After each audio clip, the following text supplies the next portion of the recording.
कोटी ब्रह्मांड नायक राजाधिराज योगीराज परब्रह्म भगवान श्री स्वामी समर्थ महाराज की जय. जय जय श्री स्वामी समर्थ महाराज की जय. तुम्हा सर्वांचे माझ्या यूट्यूब चॅनलमध्ये अगदी मनापासून स्वागत. स्वामींच्या कृपेने तुमच्या सर्व इच्छा आकांक्षा काय तुमचे स्वप्न असतील तुमच्या अडचणी सर्व दूर होत हीच मी स्वामींच्याने प्रार्थना करते, हीच आशा व्यक्त करते आणि आजच्या व्हिडिओला सुरुवात करते.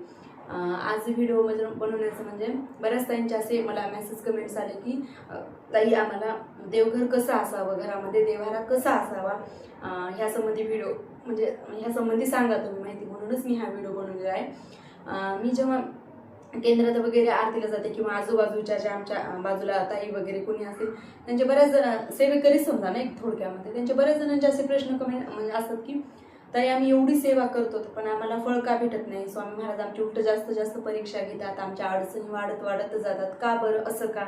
तर त्याचं कारण म्हणजे तुमच्या घरातील देवघरा व्यवस्थित म्हणजे बराबर नाही. तुमच्या देवघरामध्ये भरपूर साऱ्या प्रकारचे देव आहेत, खूप आपल्याला एक सवय असते आपण कुठेही तीर्थक्षेत्री म्हणजे देवाच्या ठिकाणी गेलो की आपण काय करतो, तिथला देव घेऊन येतो आणि आपल्या देवघरामध्ये ठेवतो.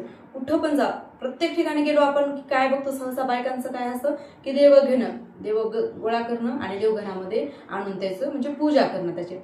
तर असं नाही करायचं. जे देव ठेवायचे तेच तुमच्या देवघरामध्ये ठेवा. सगळ्या प्रकारचे खूप देव आहेत, आलं का लक्षामध्ये? आपल्या ह्या याच्यामध्ये खूप प्रकारचे देव, तेवढे देव आपल्या देवघरामध्ये पूजा करायची नाही. जे ठेवायचे आहेत तेच ठेवा तुम्ही. यामुळेच मग तुम्ही किती पण सेवा करता महाराजांची तर ती फळाला येणं, ती सेवा फलद्रूप होईल. कारण आपल्याला जेवढ्या प्रकारचे आपण देव आणलं त्यांची व्यवस्थित आपल्याच्यानं पूजा अर्चना होत नाही, म्हणून ते देव ठेवायचे नाही. ज्या देवांची होती आपल्याच्यानं व्यवस्थित तेच देव आपल्या देवघरामध्ये ठेवायचे. आलं का लक्षात? मग आज तुम्हाला देवघर कसं असावं, देवघर कुठे असावं, देवघर कसं असावं यासंबंधीच मी तुम्हाला माहिती सांगणार आहे. तर व्हिडिओ हा शेवटपर्यंत बघा. तर सर्वप्रथम सांगते आपल्या जे देवघरामध्ये जे आपण देव ठेवतो ते कोणीही भेटवस्तू दिलेले, लग्नात दिलेले ते देव आपल्या घरामध्ये ठेवायचे, देवघरामध्ये ठेवायचे नाहीत. आपल्या पतीच्या कमाईमधून जे देव आपण घेऊ तेच आपल्या देवघरामध्ये आपण त्याची पूजा करायची किंवा ठेवायचे. अलग लक्षामध्ये कोणी भेटवस्तू दिलेले, गणपती वगैरे काही दिलेले काहीही देवघरामध्ये ठेवायचे नाहीत. आपल्या पतीच्या कमाईतून जे आपण घेऊ तेच देव आपल्या देवघरामध्ये ठेवायचे. आणि देवघर हे नेहमी लाकडी स्वरूपामध्ये असावं, सागाच्या लाकडाचं असावं देवघर. एखाद्या खिडकीमध्ये, देवळीमध्ये म्हणा किंवा भिंतीला असं लटकलेलं म्हणजे उभ्यानं. बऱ्याच जणांचं कधी बघितलं की काही ठिकाणी हॉलमध्ये पण देवघर आहे, हॉलमध्ये देवघर ठेवू नये. शक्यतो देवघर आपलं किचनमध्येच असावं किंवा ज्याला शक्य असेल घर खूप मोठं असेल ज्यांचं त्यांची सेपरेट रूम करून बऱ्याच ठिकाणी बघितले की देवासाठी एक छोटीशी म्हणजे रूम सेपरेट असते. पण नसेल तर हॉलमध्ये, बेडरूममध्ये असं देवघर ठेवू नये. किचनमध्येच आपलं छोट्याशा ठिकाणी देवघर असावं. भिंतीला वगैरे असं नसू नये. खूप जणांचं बघितलं की उभे राहून पूजा करतात. देवाची पूजा कधी उभं राहून करायची नाही, देवाची पूजा बसूनच करायची. अशा छोट्याशा स्वरूपामध्ये आपलं देवघर असावं, लाकडी स्वरूपामध्ये सागाच्याच लाकडाचं देवघर आपलं असावं. देवघराला दुसरं कारण म्हणजे कळस नसावा. देवघर असं वरी असावं आणि त्याचा असा पाटा असा प्लेन सपाट असावा पूर्ण आणि त्याच्यावर जेणेकरून आपल्याला पिरॅमिड ठेवता येईल. कळस हा आपल्या देवघराला नसावा. ज्यांच्या देवघराला कळस आहे त्यांनी काढून घ्यावं. कळस विरहित देवघर आपलं असावं. आणि दुसरी महत्वाची गोष्ट म्हणजे किचन रूममध्ये ईशान्य कोपऱ्यामध्ये आपलं देवघर असावं. अलग लक्षामध्ये किचन रूममध्ये ईशान्य कोपऱ्यामध्ये आपलं देवघर असावं. देवघर असं भिंतीमध्ये काही ठिकाणी कसं बांधलेलं असतं, घराचं बांधकाम केलं की देवघर बांधतात, तसं म्हणजे तसं नसून लाकडीच देवघर असावं. बांधलेल्या स्वरूपाचं देवघर आपल्या घरामध्ये नसावं. देवघराला जास्तीत जास्त 3 किंवा 5 पायऱ्या असाव्यात. लाकडी स्वरूपात जेव्हा तुम्ही करून घेता किंवा विकतचं घेता ते बरोबर 3 किंवा 5च पायऱ्या घ्यायचं. जास्त हे मोठं आवाढव्य देवघर घ्यायचं नाही. कारण कसं होते माहिती आहे का, जास्त देव आपण गोळा केले तेवढ्या देवांची आपल्याला त्याची उपासना अर्चना करणं होत नाही. आलं लक्षामध्ये? आणि त्याची पूजा पण करायला खूप कंटाळा येतं. आमच्याही घरी तसंच होतं. मला हे अक्षरशः देव त्या दिवशी घासायचे, स्वच्छ करायचे. पितांबरी आपण एक दिवस करतो ना आम्ही, सोमवार आणि गुरुवार देव घासून पितांबरी वर लागून पूजा करतो. एरवी रोजच फक्त म्हणजे धुवून पाण्यातून स्वच्छ ठेवायचे. तर त्या दिवशी कंप्लीट 1 तास लागतो. एवढे देव होते आमच्या घरामध्ये. पण हळूहळू मी ते कमी करत गेले आणि आता कुठे व्यवस्थित म्हणजे माझ्या पद्धतीनं म्हणजे मनाला मला चांगलं वाटलं असं कुठं आता आमचं देवघर झालेलं आहे. नाही तर भरपूर एवढे सारे देवघर होते की देवाची पूजा करायची देखील कंटाळा येत होता, एवढे देव होते. आलं का लक्षामध्ये? तर एवढे काहीच नाही. आणि काय करायचं त्या असलेल्या देवाचं ते तुम्हाला सांगते. बरेच जर तुमच्या घरामध्ये देव समजा असतील असे, तर त्या देवांचं काय करायचं, पंचोपचार पूजा करायची. जे देव मी आता जेवढे तुम्हाला सांगणार आहे तेवढेच फक्त तुमच्या देवघरामध्ये ठेवा. एक्स्ट्राचे जर देव असतील तर त्या देवांची सगळ्यांची पंचोपचार पूजा करायची. आणि पंचोपचार पूजा म्हणजे गंध, धूप, अक्षता, धूप, दीप लावून ओवाळायचं. त्यांना खडीसाखरेचा नैवेद्य दाखवायचा. आणि एक असं कोऱ्या वस्त्रामध्ये लाल कपड्यामध्ये गुंडाळायचं आणि प्रवाहामध्ये, नदीच्या प्रवाहामध्ये जे वाहतं पाणी असतं त्या प्रवाहामध्ये त्यांचं विसर्जन करायचं. जर एक्स्ट्राचे तुमच्या घरी जर देव जर असतील तर त्याचं सांगेल मी तुम्हाला. विहिरीमध्ये टाकायचं नाही. प्रवाह म्हणजे वाहत जाणाऱ्या पाण्यांमध्ये, नदीच्या प्रवाहामध्ये हात जोडून विनंती करायची आणि ते नदीच्या प्रवाहामध्ये विसर्जन करायचे. बऱ्याच म्हणजे बघितलेलं आहे की ताईंनी कोणी असं कुठं मंदिरामध्ये ठेवतं. केंद्रातही बऱ्याच ठिकाणी औदुंबराच्या झाडाखाली फोटो वगैरे आणून ठेवत होते. तसं कुठंही कुठल्या देवाच्या ठिकाणी कुठंही आपले घरचे देव नेऊन मांडायचे नाही. त्यांची व्यवस्थित पंचोपचार पूजा करायची हे गुरुमौलींनी सांगितलेलं आहे. लाल कपड्यामध्ये गुंडाळायचं, त्यांना विनंती करायची आणि घरच्याच माणसांनी असं कुणी चालले गडे ह्या नदीच्या दर्शनाला त्याच्याजवळ असं आपले देव द्यायचे नाही. आपण स्वतः जे घरचे प्रमुख असतील त्यांनी जायचं आणि त्या नदीच्या प्रवाहामध्ये परत तिथं उघडून त्यांची पंचोपचार पूजा करून धूप दीप ओवाळायचं.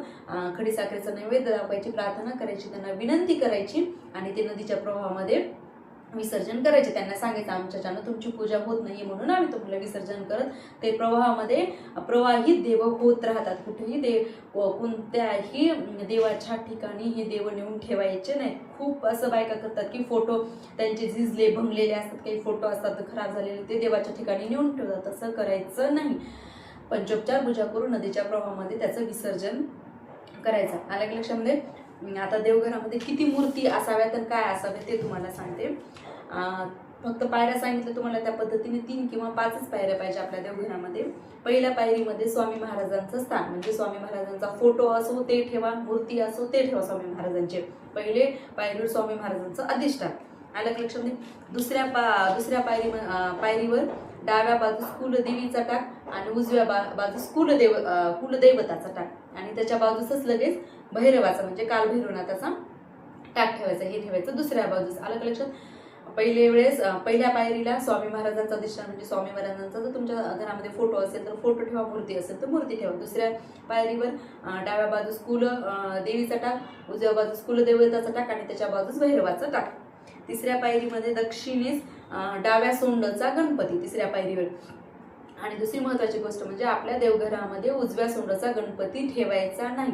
कारण उजव्या सोंडचा जर गणपती जर ठेवायचा असेल तर त्याची रोज आपल्याला नैवेद्य आरती करावी लागते, त्याला नैवेद्य द्यावं लागते. हे सर्वांच्यानं शक्य नसतं. म्हणून शक्य तोपर्यंत डाव्या सोंडचा गणपती आपल्या देवघरामध्ये ठेवायचा, उजव्या सोंडचा गणपती ठेवायचा नाही. त्याच्या बाजूस लंगडा देव, लगेच गणपतीच्या बाजूलाच लंगडा देव म्हणजेच बाळकृष्ण हे ठेवायचं. आणि नंतर त्याच्या बाजूसच अन्नपूर्णा मातेची मूर्ती ठेवायची. अन्नपूर्णा माते ही आपल्या घरचं अन्नाची साठवणूक करते किंवा धान्यांची आपल्याला कमतरता भासू देत नाही म्हणून अन्नपूर्णा माता ही कधी धान्यामध्ये भरून ठेवायची. एक वाटी घ्यायची, स्टीलची असो, तांब्याची असो, पितळची असो, जी तुम्हाला शक्य होईल ती घ्या आणि ती वाटी गच्च भरून तांदूळ ठेवायचे आणि त्याच्यावर ती अन्नपूर्णा माता ठेवायची. रिकामी वाटीमध्ये अन्नपूर्णा माता ही कधी ठेवायची नाही. कारण अन्नपूर्णा ही माता ही आपल्याला अन्न परब्रह्म देते म्हणून अन्नपूर्णा माता ही नेहमी धान्यामध्ये ठेवायची. आता हे झालं तिसऱ्या पायरीवर. चौथ्या पायरीवर पूर्वापार अन्नपूर्णा मातेची मूर्ती ठेवलीच. त्याच्यानंतर त्याच्या बाजूलाच नंदी ठेवायचा. तिसऱ्या पायरीचं सांगायले. नंदी ठेवून नागविरहित महादेवाची पिंड ठेवायची. बऱ्याच ठिकाणी मी बघितलेले देवघरामध्ये नागासहित महादेवाची पिंड, नागाची पिंड म्हणजे असलेला महादेव तसा ठेवायचा नाही. पूर्ण असा महादेव असा भरीव असला पाहिजे. नंदी एका बाजूला आणि नागाची पिंड नसलेली नागविरहित महादेवाची पिंड ठेवायची. ही पण तिसऱ्या पायरीवरच ठेवायचं. अन्नपूर्णा मातेची मूर्ती ठेवली त्याच्या बाजूस ठेवायचं. आलं लक्षामध्ये. आणि सगळे जे देव जे आपण आहेत ते सगळे भरीव असले पाहिजे, पोकळ नसून हे देव, आतूनही भरीव पूर्ण देव असले पाहिजे असे तुमच्या देवघरामध्ये ठेवा. त्याच्यानंतर चौथी पायरी जी आहे पूर्वापार परंपरा असलेले पित्रांचे टाक ठेवावे. तर चौथ्या पायरीवर काय तुमची परंपरा असलेले पहिलेपासून जर तुम्ही पित्रांचे टाक ठेवत असाल तरच तुम्ही ठेवा. नव्याने प्रथा चालू करू नका. ज्यांच्या घरी पहिलेपासून पित्रांचे टाक ठेवत असतील त्यांनीच ठेवा. ज्यांच्या घरी ठेवत नसेल तर त्यांनी ठेवू नका. नवीन प्रथा तुम्ही चालू करू नका. आलं का लक्षामध्ये? नंतर 5व्या पायरीवर दक्षिणेकडे पिवळ्या लाल रंगाच्या आसनावर स्त्री यंत्र ठेवायचं. आलं का लक्षामध्ये? 5व्या पायरीवर दक्षिणेकडून पिवळ्या किंवा लाल रंगाच्या आसनावर स्त्री यंत्र ठेवायचं. पांढऱ्या आसनावर श्री महामृत्युंजय मंत्र कुबेर यंत्र ठेवायचे. आलं का लक्षामध्ये? हे यंत्र देवताचे आसन आहेत म्हणून उभे ठेवायचे नाहीत. आलं का लक्षामध्ये? आसनावर असे बसून असे टाक ठेवतो ना तसेच ठेवायचे, असे उभ्या स्वरूपामध्ये ठेवायचे नाही. लाल किंवा पिवळ्या रंगाच्या आसनावर श्रीयंत्र ठेवायचं. पांढऱ्या आसनावर श्री महामृत्युंजय आणि कुबेर यंत्र ठेवायचं. त्याच्यानंतर हे झालं टाकाचं. आलं का लक्षामध्ये? आता स्वामींच्या उजवीकडे, स्वामींचा जे वरच्या पायरीवर आपण फोटो किंवा मूर्ती ठेवली त्याच्या उजव्या बाजूला घंटी व डावीकडे शंख ठेवायचा. आलं लक्षामध्ये? उजव्या बाजूला घंटी आणि डावीकडे शंख ठेवायचा. शंख हा दक्षिण किंवा उत्तर दिशेत जरी ठेवला तरी खूप चांगलं. शंख हा पाणी भरूनच ठेवायचा, अक्षता त्यावर वाहायच्या नाहीत. शंखामध्ये नेहमी पाणी भरून ठेवायचं आणि ते पाणी घरातल्या सर्वांनी जरी पिलं तरी अति उत्तम. आलं लक्षामध्ये? महाराजांच्या फोटोच्या समोर छोट्या स्वरूपामध्ये पिरॅमिड पण ठेवायचं. वरी देवघराच्या वरी पण ठेवायचं मोठ्या स्वरूपामध्ये, पण असं एक छोटं एक एवढं व्यक्त ते फोटोच्या समोर तुम्ही महाराजांच्या पिरॅमिड ठेवू शकता. अशा पद्धतीने तुमचा देवघरा तुम्ही अगोदर करा. पहिली पायरी, दुसरी पायरी, पहिल्या पायरीवर मी सांगितल्याप्रमाणे कोणते देव, दुसऱ्या पायरीवर कोणते देव, तिसऱ्या पायरीवर कोणते देव, चौथ्या पायरीवर कोणते आणि 5व्या पायरीवर कोणते. शक्यतो 3 किंवा 5च पायऱ्या ठेवायच्या देवघरामध्ये, जास्त पायऱ्याही करायच्या नाहीत. असं तुम्ही देवघर बघा. याच्या व्यतिरिक्त तुमच्या देवघरामध्ये जर देव असतील तर त्याची पंचोपचार पूजा करून तुम्ही नदीच्या कुठल्याही प्रवाहामध्ये वाहत्या पाण्यामध्ये तुम्ही विसर्जन करू शकता. बऱ्याच ठिकाणी कसे महादेवाची म्हणजे असं पिंड स्वरूपामध्ये मूर्ती नाहीये, असं जसे महादेव असं फोटो मध्ये कसे दिसतात तशा स्वरूपामध्ये बऱ्याच ठिकाणी महादेवाची मूर्ती आहे. तसं नाही ठेवायची. महादेव हे नेहमी पिंड स्वरूपामध्येच ठेवायची. महादेवाची पिंड भरीव असूया, नागविरहित, नाग नसलेली महादेवाची पिंड ठेवायची. नंदी पण त्याच्या बाजूलाच महादेवाच्या ठेवायच्या. अशा स्वरूपामध्ये तुम्ही तुमचं देवघर करा आणि नक्कीच बघा की किती चांगले तुम्हाला चांगली वाईब पॉझिटिव्ह येतील तुमच्यासाठी. मग तुम्ही जी सेवा केलेली आहे ते तुमची फळाला येईल. खूप ठिकाणी देवघर आहे ते खूप असं हे आहे, खूप मूर्ती आहेत. किती मी खूप जणांच्या घरी गेलं का असं देवघर बघितले का असं गजबजून भरून तेवढं जास्त गजबजून देवांनी ठेवायचं नाही. आपल्याला तेवढ्या देवी देवतांची आराधना, उपासना, त्यांची पूजा, आरती, नैवेद्य करणं होत नाही. म्हणून छोट्याशा स्वरूपामध्ये जे सांगितलेलं आहे तुम्हाला गुरु मौलिन किंवा केंद्रात त्याच्याच पद्धतीने तुम्ही ठेवा. असं नसल बदलायला वेळ लागत असेल, कुणाच्या घरी लाकडी नसल स्वरूपामध्ये देवघर थोड्या दिवसांना का होईना तुम्ही बदलण्याचा प्रयत्न करा. थोड्या दिवसांनी माझे 2-3 वर्ष माझं देवघर व्यवस्थित करायला लागले. कारण घरचे ऐकत नाही, सासूबाई ऐकत नव्हत्या. आमच्या पहिलेपासून आलेले आहेत म्हणजे देव आणि ते कसं आता विसर्जन करायचं, काय करायचं. पण थोडी त्यांना माहिती होत गेली. मीही सांगत राहिले त्यांना. मग आता व्यवस्थित देवघर झालं. तसंही तुम्ही प्रयत्न करा. नसल लाकडी स्वरूपामध्ये घ्या, पण शक्यतोपर्यंत अशा पद्धतीने तुमचं देवघर करा आणि बघा तुम्ही खरंच किती म्हणजे तुम्हाला तसं म्हणजे देवघर केल्याच्या नंतर किती तुमच्या घरामध्ये पॉझिटिव्ह एनर्जी येईल, किती सगळं म्हणजे हे होईल. तुम्ही सेवा केलेली ती फळाला येईल. हे सर्व अनुभव तुम्ही स्वतःच म्हणजे घेता. सगळ्यांनी सांगते की देवघर अगोदर आपलं बदला. कुठेही देवघर असं तर ते कुठेही ठेवू नका. खिडकीमध्ये असं भिंतीला वगैरे लटकलेलं असं देवघर नसावं. तसं का असतं तुम्ही नसं तुमच्याकडे लाकडी स्वरूपामध्ये तुम्ही देवघर घेण्याच्या अगोदर चौरंगावर मांडा. एका किचनमध्ये ईशान्य कोपऱ्यावर मांडा. कुठे हॉलमध्ये, बेडरूममध्ये तुमचं देवघर ठेवता कामा नाही. असं देवघर तुम्ही करा. आय होप तुम्हाला माझा व्हिडिओ आवडला असेल देवघराचा. तर बघा, काही जर प्रश्न अजून असतील काही तुमचे तर मला विचारा तुम्ही प्रश्न. तुम्हाला माझा व्हिडिओ आवडला असेल तर माझ्या चॅनलला एक सबस्क्राईब करा. झालेली सेवा ही स्वामींच्या मी रुजू करते आणि श्री स्वामी समर्थ महाराज की जय.